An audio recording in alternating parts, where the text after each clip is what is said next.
Vamos seguir as formalidades, não é verdade?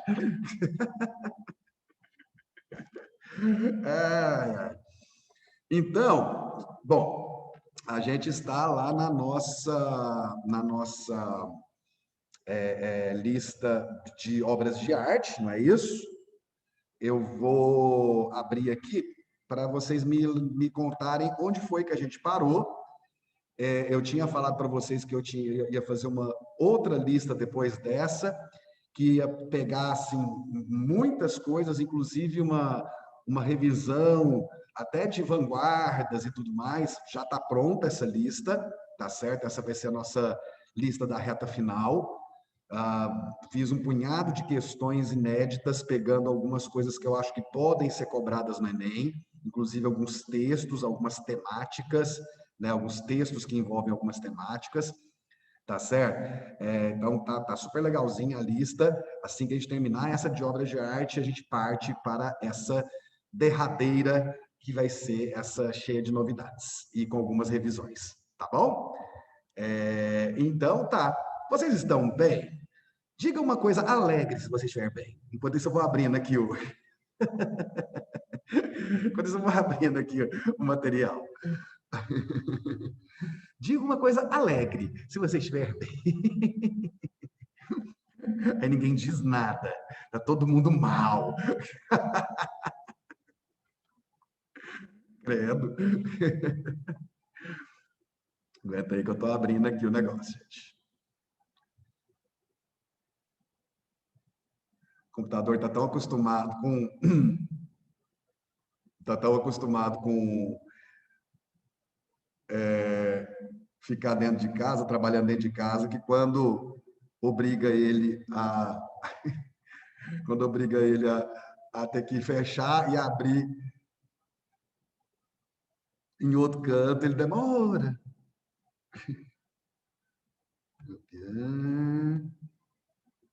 Olá.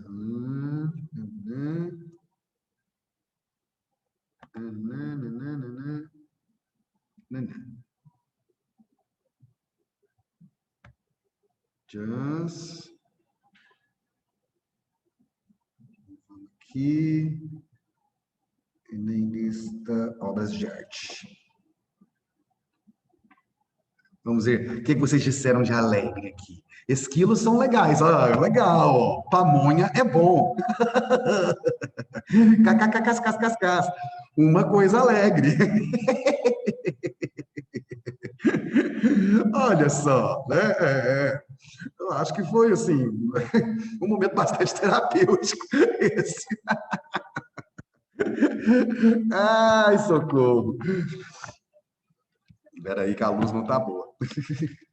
Então tá, amores. Bom, vocês precisam me ajudar a lembrar onde que nós paramos, tá? Então, vou abrir aqui a lista e vocês me ajudam. Acho que a gente precisa de um momento, de mais momentos terapêuticos como esse, né? É verdade. Necessário.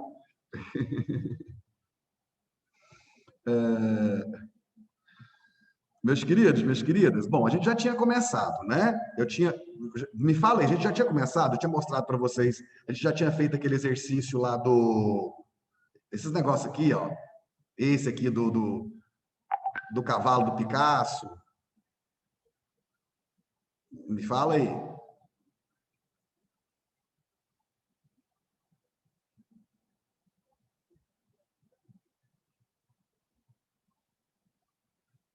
Acho que você não começou ainda não. Acho que talvez não. Na semana passada, na semana passada nós terminamos a lista anterior, né? É verdade. Então, peraí. Então, nós vamos começar aqui agora essa maravilhosa lista de obras de arte. Chance. Queridos e queridas, vamos aqui então, porque isso aqui é outra coisa que costuma cair muito e trazer muita dificuldade para vocês, além dos poemas que a gente acabou de trabalhar, né?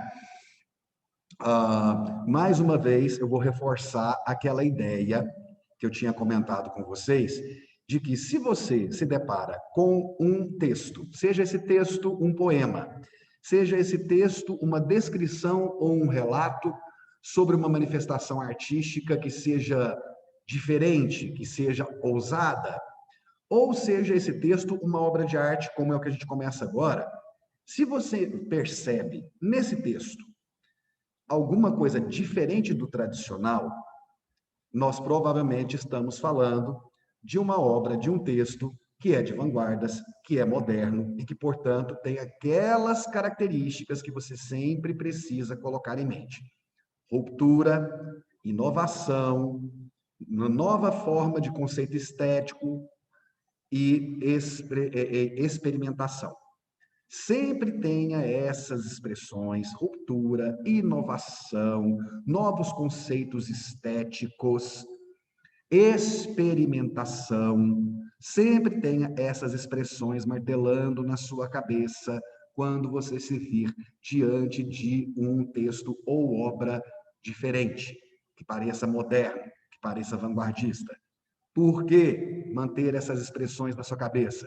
Porque muitas vezes vai ser exatamente procurando essas características: ruptura, inovação, novo conceito estético e experimentação. Vai ser dentro dessas ideias que a pergunta vai rondar, tá certo? Então, sempre, tenho falado isso toda a aula para vocês. E isso não é diferente aqui agora, tá certo? Eu selecionei para vocês questões de Enem de vários anos. Vocês vão perceber o tanto que isso que eu tô falando, que eu falei agora de novo, vai caber aqui, tá? Mas antes, né, deixa eu mostrar para vocês como, né, que as obras de arte, elas podem, na verdade, trazer esse tipo de visão de interpretação mais ampla, de interpretação mais metafórica, que vai, às vezes, além do que você vê a primeira vez. Né? Falando disso aí, você tem, por exemplo, o René Magritte, nessa obra que você está vendo, A Condição Humana, que é muito interessante de se observar pelo seguinte: o que você está vendo aí? Agora precisa da participação de vocês. O que você está vendo aí? O que tem aí nesse quadro? Se quiser falar no microfone, pode. Se quiser colocar no chat, pode. O que você está vendo aí? Uma árvore. Tem uma árvore. Beleza. Tá. O que mais que tem aí, além dessa árvore? Janela. Aí, ó. O quadro se funde com a paisagem, um tripé sem tela, um quadro na frente da janela, uma janela com uma tela na frente que pinta a paisagem da janela. Exatamente, gente. Aqui é o seguinte: se você olha para esse quadro despercebidamente, você pode correr o risco. O Luca agora falou, agora que eu fui ver a tela. Exatamente. Se você faz um primeiro olhar para essa tela e esse primeiro olhar é meio que genérico, talvez você não consiga perceber o que realmente está aqui. Porque quando você bate o olho, o que você vê a princípio é uma paisagem do lado de fora. Você quer perguntar, Matheus? Quero. Eu posso supor que tem alguma coisa destruída lá atrás ou não? Que tem alguma coisa o quê? Destruída. Supor, não. Ah, tá. Por quê? Porque a pergunta que eu faço para você: por que algo estaria destruído? Sei lá, pra fantasiar. Ou, tipo, querer que fosse assim, sabe? Querer esconder uma destruição? É. Não, mas aí olha só, vamos ver quais são os elementos que estão aqui. Por quê? Com o que essa obra brinca? Ela brinca com a ideia de que o nosso olhar ele pode nos trair, certo? Por quê? Porque se você, ao olhar para essa imagem pela primeira vez, você pode, distraidamente, acreditar que se trata simplesmente de uma paisagem que você vê por uma janela, certo? E se você não prestar atenção, é isso que você vai ver. Até porque o que está na paisagem do quadro, da tela, parece ser a continuação coerente da paisagem que está lá fora. Né? Ou seja, se eu não prestar atenção, eu vou achar que essa representação que aqui é representada pelo quadro, eu vou achar que essa representação é, na verdade, a realidade da paisagem que está lá fora. Agora, o que está tampado por essa tela pode ser diferente do que está na tela? Pode. Parece que é a continuação da paisagem que está lá fora? Parece. Mas pode não ser? Pode. Então eu tenho certeza do que o que eu estou vendo é real? Não. Pois é, o Magritte chama isso de a condição humana. É o título da tela. Qual seria a condição humana? A de ser traído pelo olhar o tempo todo e de achar que as coisas que ele vê são realidade, quando muitas vezes não são. Tá? Isso é René Magritte, isso é uma das ideias, um dos conceitos principais do surrealismo de René Magritte. René Magritte é o mesmo do cachimbo, né, gente? Inclusive, o do cachimbo se chama a traição das imagens. Certo? Por quê? Porque ele desenha um cachimbo perfeito e fala que aquilo não é um cachimbo. Querendo dizer o quê? Se isso aqui fosse um cachimbo, isso seria um objeto que seria palpável, que você pegaria e poderia usar. E não é assim. Então, nem tudo que a gente vê é real. Por isso, a obra se chama Traição das Imagens. Ou seja, essa ideia entre o que a gente acha que é real e o que é real de verdade é uma temática recorrente na obra do Magritte. E está presente aqui com esse título, A Condição Humana. Nem tudo que a gente vê, a gente vai poder ter certeza de que é real. E é muito legal quando, a princípio, você não entendeu o que você viu, né? A condição humana é a de... Ela não é necessariamente ilusória todas as vezes, mas ela é a condição de nunca ter certeza, né? A gente gosta tanto de ter certeza sobre tudo, mas a verdade, nós, seres humanos, não temos certeza sobre o que é o real, o que não é o real. É uma coisa meio que Matrix, hein, gente? Mito da caverna, né? A nossa percepção da realidade nem sempre é a realidade. E para nós, seres humanos, a condição humana é de assim, tá, eu criei todas as regras e tudo mais para isso aqui ser a realidade. Mas nem sempre, né, a gente vai ter essa certeza fundamentada, porque muita coisa do que a gente vê e que parece real, não é real, certo? Então, essa seria a condição humana. É muito legal.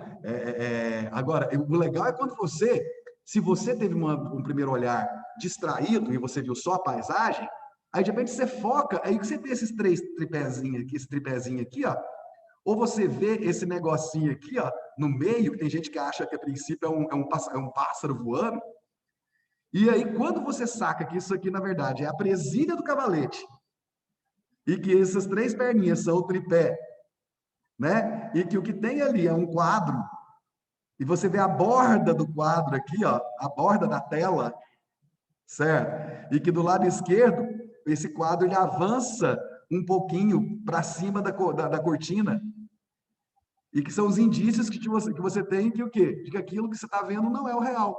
É uma representação de algo que parece ser real, que parece continuar a paisagem lá de fora, mas que não necessariamente o é. Cara, os surrealistas, eles viajavam demais, eu gosto demais deles. Sou fã desses caras. Por que esse trem tá de jeito aqui? Saiu. Sai.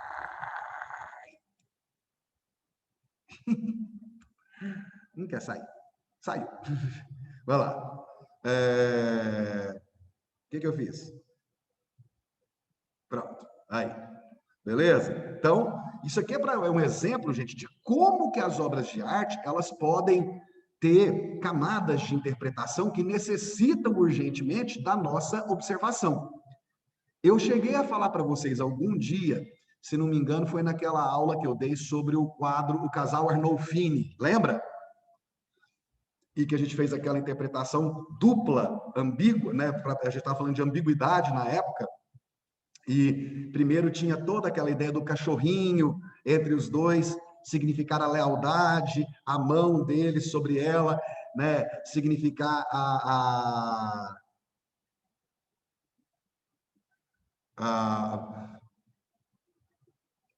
significar bênção, ou no segundo momento seria ele amaldiçoando ela, né? Então, quer dizer, e aí eu lembro que eu falei para vocês assim, ó, falei, gente, toda vez que você for observar uma imagem, seja essa imagem um anúncio publicitário, seja uma obra de arte, seja uma charge, uma tira, você precisa prestar atenção em todos os detalhes que estão disponíveis. Por quê? Porque o que está lá desenhado, o que está lá pintado, provavelmente vai ter significado. E você tem que tomar, assim, imenso cuidado com uma questão. Qual? Se você perceber algo estranho, foca naquilo, porque provavelmente aquilo está carregado de significado. Então, quando você olha para isso aqui, você vê essas 3 perninhas, você já tem, opa, o que é isso? E aí você já vai começar, talvez, a criar uma outra perspectiva que é a de enxergar o quadro. Tá certo? Perguntaram para mim, perguntaram para mim se hoje, como é que é a pergunta? Se qualquer pessoa pode ser surrealista ou só naquela época? O que você tem é o seguinte, o surrealismo foi um movimento de vanguarda que aconteceu entre 1924 até mais ou menos perto da Segunda Guerra Mundial. Surrealismo, com todas essas ideias, é dessa época. O que você tem hoje, se alguém faz algo parecido com isso, você tem outra coisa, você tem uma obra que é da arte contemporânea, que é a arte que é feita hoje, só que com influência surrealista. Tá? Uma influência surrealista. Não é mais surrealista porque o movimento surrealista acabou. Então, o que você tem hoje é a herança, é o legado, é a influência do surrealismo. Beleza? Então, tá, vamos lá. Ó, o que eu acabei de falar para vocês, ó. Você tem...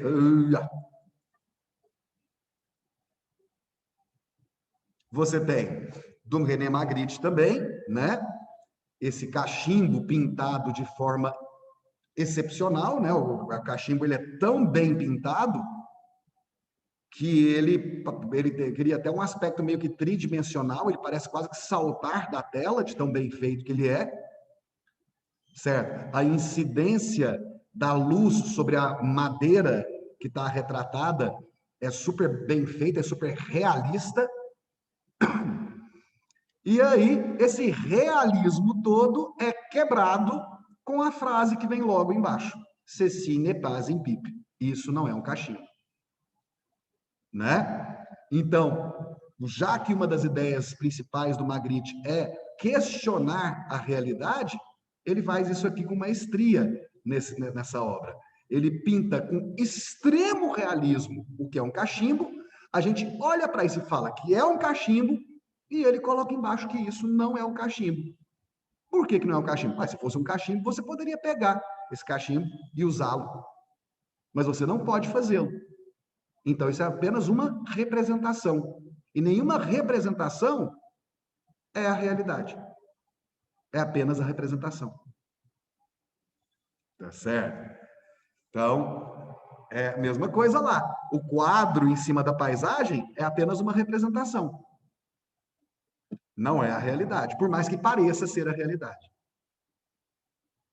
Tá certo? Raul. Né? Então, Magritte, você botou 2 do Magritte para começar, porque o Magritte caiu muito já, sabe? Então, a gente tem que ficar espertinho com ele. E aqui o nosso querido Duchamp, né? Considerada a obra de arte mais influente do século XX, a fonte, né, de Marcel Duchamp é um típico representante do ready-made. O que é o ready-made? Aquela técnica do dadaísmo de pegar objetos ou produtos industrializados, tirá-los da sua função original e colocá-los como obra de arte. Né? No caso, o mictório, para o qual o Marcel Duchamp deu um nome, né, que foi a fonte, assinou como se fosse um artista, que é Helmut, e inscreveu esse mictório na exposição do Museu de Arte lá de Nova York, que foi recusado. Só posteriormente, né, quando as pessoas entenderam qual que era o questionamento proposto pelo Marcel Duchamp, que essa obra começou a ser valorizada. Agora, os dadaístas, às vezes, eram tão doidos que, nessa época, o Marcel Duchamp já tinha jogado o mictório fora. Então, os mictórios que foram colocados em exposição mundo afora, certo? Inclusive lá, o que eu vi pessoalmente, que foi em Paris, no Museu d'Orsay, são todos reproduções. O original mesmo, o Duchamp, dentro dessa ideia dos dadaístas de o dadaísmo é uma anti-arte, né? Aí a gente vai lembrar que o dadaísmo veio na época da Primeira Guerra Mundial. Olha o ano dessa obra aí, 1917, ó. Tá rolando a Primeira Guerra Mundial. Tá certo? Então, e que vai ser um movimento super radical contra o capitalismo, contra a sociedade burguesa, contra, né, os governos, então, e tudo o que as instituições representam, inclusive a própria arte institucional. Então, o que eles vão fazer? Buscar esse questionamento, certo? Do conceito de arte. Tanto que eles vão se chamar de anti-arte. Quando o Duchamp bota isso aí para ser uma obra de arte e ela é rejeitada, ele resolve, daí algum tempo, então, o quê? Jogar lá fora.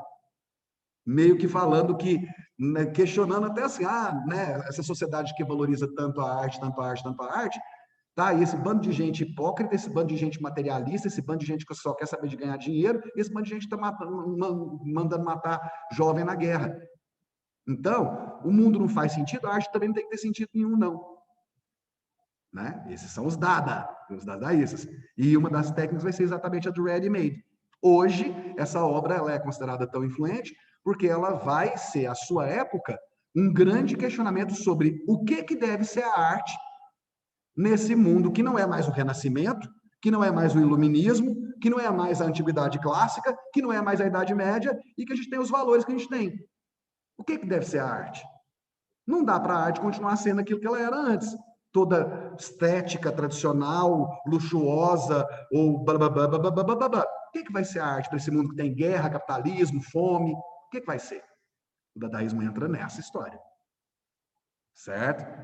Então, quando você entende o que está por trás, você começa a não ter aquele questionamento de gente leiga que não sabe de nada e que acha que sabe de alguma coisa, que é, isso aí eu também fazia. Não, meu querido, você não tem inteligência para fazer isso, não.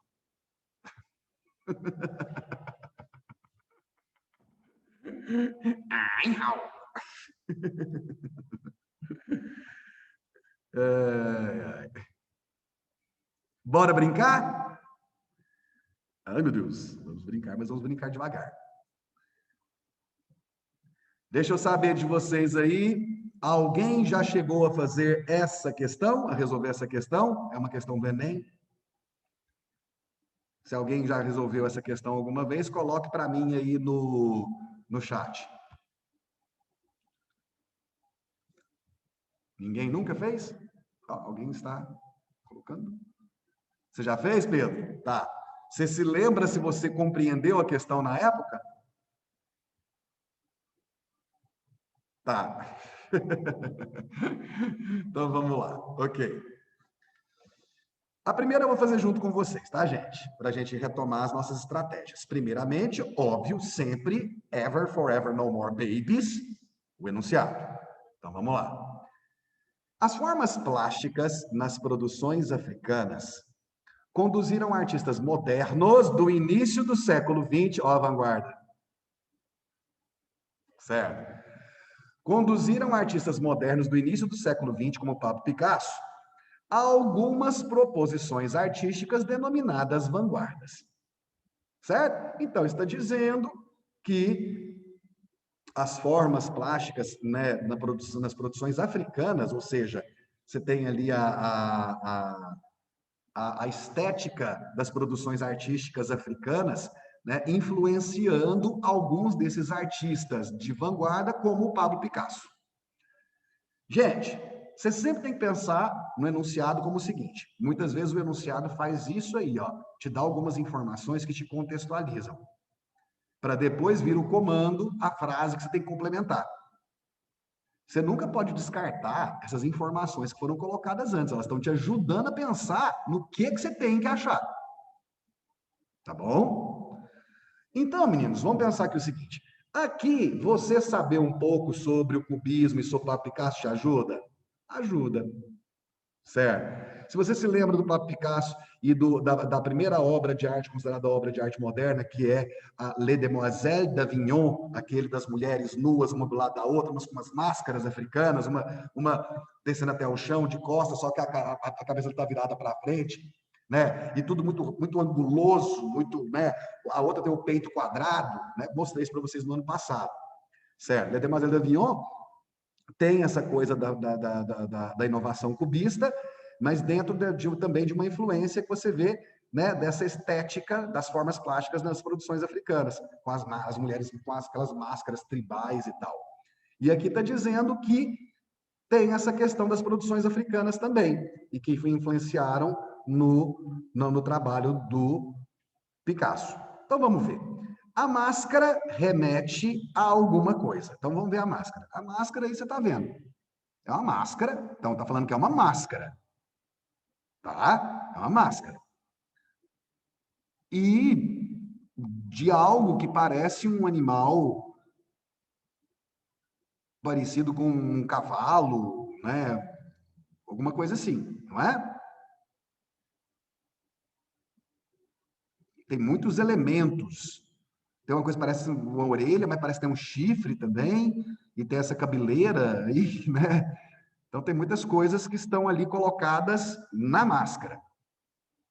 Então tá. A máscara remete a preservação da proporção, idealização do movimento, estruturação assimétrica, sintetização das formas, valorização estética. Essa questão não é muito fácil, porque ela é muito voltada para o aspecto técnico da arte, mas dá para responder. O que vocês acham que que tem mais a ver com esse tipo de produção que a gente está vendo aí, né? E que é uma máscara? Tem mais a ver com a preservação da proporção, a idealização do movimento, a estruturação assimétrica, a sintetização das formas, a valorização estética.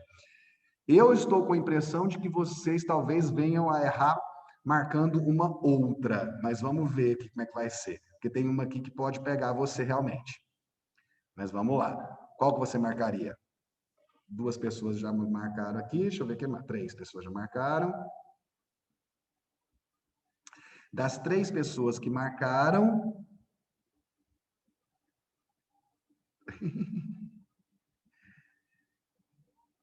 bom, vocês marcaram todas até agora. Menos. Vocês marcaram todas menos uma, mas vocês estão se dividindo entre 4 alternativas. Eu acho que 2 aqui podem gerar algum tipo de dúvida, mas algumas que vocês estão colocando aí não podem ser dúvida, tá, gente? Não podem ser dúvida. E aí eu vou lembrar vocês novamente, porque assim, é impressionante. A gente fala um negócio no minuto seguinte vocês esquecem o que a gente falou, né? Ai, ai. Gente, isso aqui não é uma obra de vanguarda. Eu não estou falando, né? Então, quer dizer, então, não é que você vai achar o gabarito com isso, mas você vai descartar algumas coisas. Se a vanguarda, ela é ruptura, se a vanguarda é inovação, se a vanguarda é experimentação, etc, etc, então qualquer coisa que tenha a ver com tradição, idealização, papapá, tá fora, gente. Idealização é romantismo. Tá certo? Então, cuidado, né? Esses conhecimentos que você vai adquirindo já tem que ser suficientes para você eliminar algumas alternativas. Certo?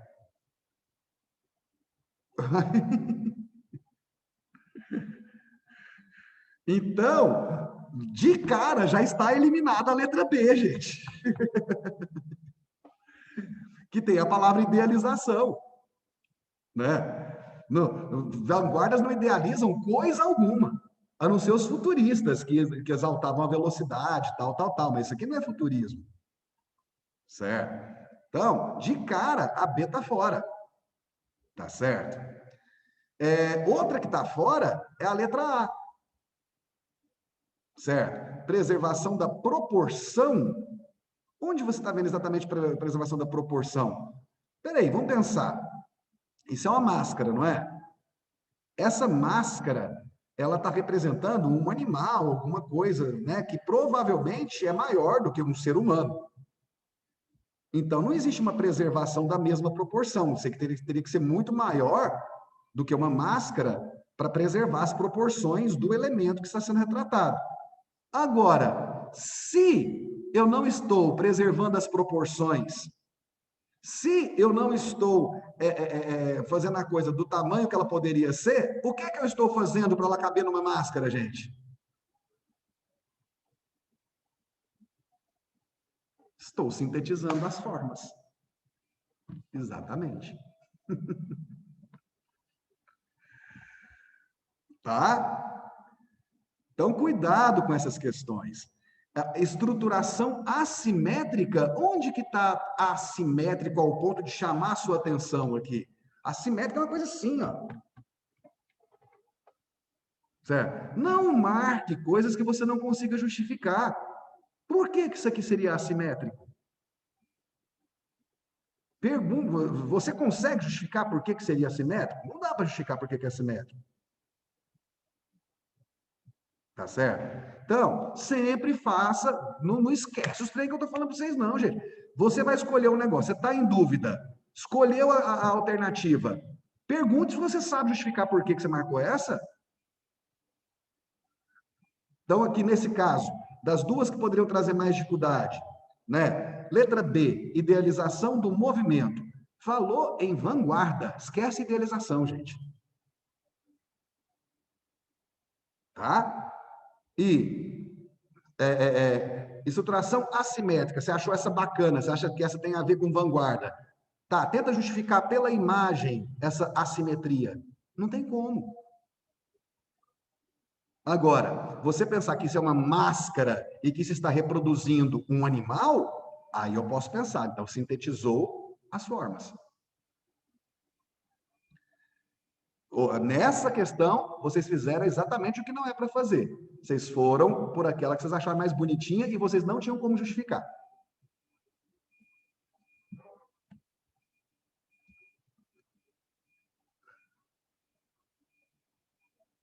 Eu marquei a C, pensei no Pablo Picasso. Aí, exatamente, né? Porque a gente pensa em assimetria, quando a gente pensa em vanguarda, a gente pensa muito em assimetria, a gente pensa em Pablo Picasso, tal, tal, tal, tal, tal. Mas nessa imagem, essa não é uma característica forte. Né? Os olhos e o chi parecem um pouco assimétricos. Mas é uma coisa que está tão assimétrica assim, que a assimetria do Pablo Picasso, gente, a assimetria do Pablo Picasso é essa aqui, ó. Vou mostrar aqui.